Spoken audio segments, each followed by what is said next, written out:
The Elder Scrolls 6 has finally been announced, and man, am I excited! And even though it is still a few years away, I figured that today we could take a look at some of the things that Skyrim got right, and a couple things that it didn't get so right, and how Elder Scrolls 6 can improve on that to make an even more amazing game than ever before. Which I know, sounds like a tall order. I mean, how could you possibly improve on this perfection? It's just beautiful. So here are the 5 things Elder Scrolls 6 can improve upon Skyrim.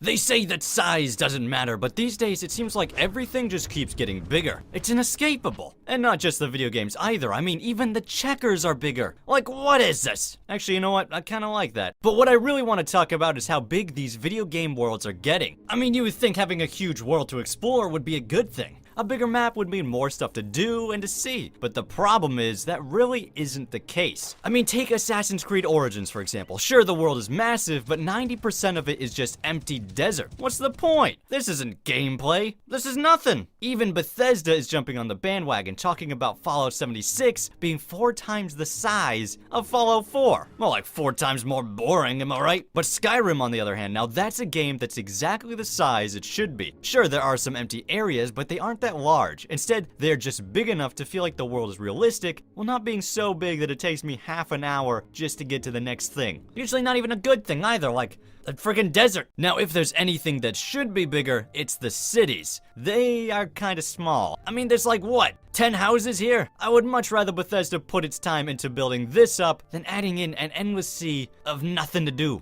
I mean, come on. When it comes to Elder Scrolls games, Skyrim added quite a few things that we had never seen before. Suddenly you could be a blacksmith, or you could be a woodcutting guy, or you could cook if you really wanted to. And while I have definitely criticized these things in the past, that doesn't mean I want to see them go away. Instead, I would like to see these things get expanded upon even more. For example, rather than having to borrow someone else's forge to make your weaponry, maybe you could make your own blacksmithing shop. Maybe hire a couple guys, run the locals out of business, you know how it is. Now you're not just pretending to be a blacksmith, you are an actual blacksmith that people come to get their goods. Sure, that doesn't sound as epic as being the hero of all existence, but sometimes you don't want that. Sometimes you just want to weave baskets. Well, maybe you don't, but you know what I mean.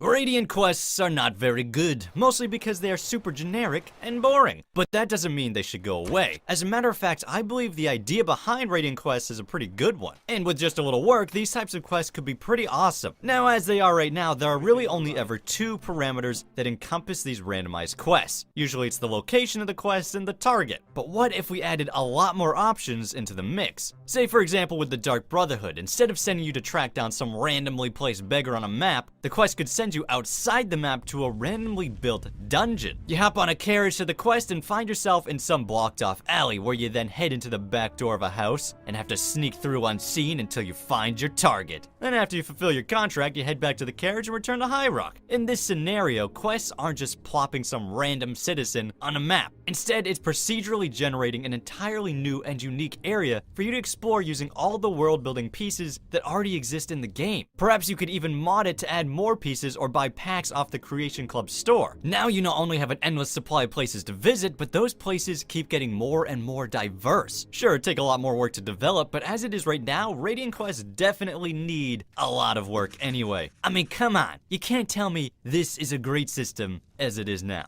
because it's not. Oblivion is a pretty wacky game, and a big part of that wackiness was the interaction between all the NPCs. Suffice to say, they were, well, they were pretty interesting. How are you? Been better. How about you? I've been better. What's the news from the other parts of Tamriel? Leave me alone! But as it turns out, not everyone was happy with the way this system worked. Specifically Bethesda, because when Skyrim came around, they decided to gut all of this and opt for a more traditional approach. Which at first seemed alright, but it did not take long before we began to realize that everything the NPCs were doing was totally on rails. Rather than the independence these guys had in Oblivion, they were now shackled to Todd Howard's will. Forced to do the exact same tasks and have the exact same conversations day in and day out. I can only imagine the torment that is going going on inside their imaginary heads. It must be horrible. But Elder Scrolls 6 can change all this. They can set free these non-player characters and let them once again roam the world as they so desire. Which not only would be good for them, but it would be good for us as the player, because once again the world would feel like a dynamic and realistic place, like it did in Oblivion. Besides, Bethesda has had plenty of time now to fix the problems with the original system. Although honestly, I wouldn't be that upset if they just kept it the same as Oblivion. Personally, I didn't see anything wrong. How can I help you today, friend? Nothing wrong at all.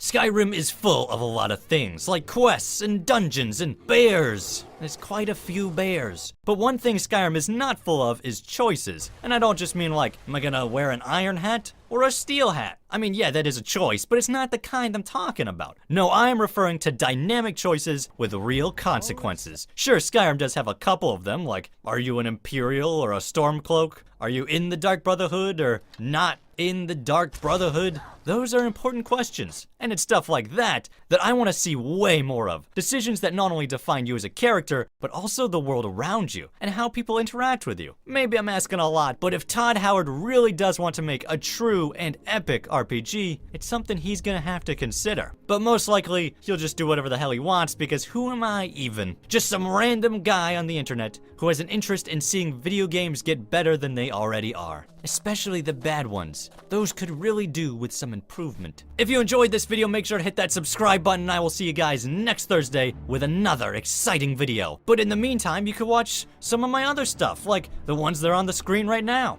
You can watch those.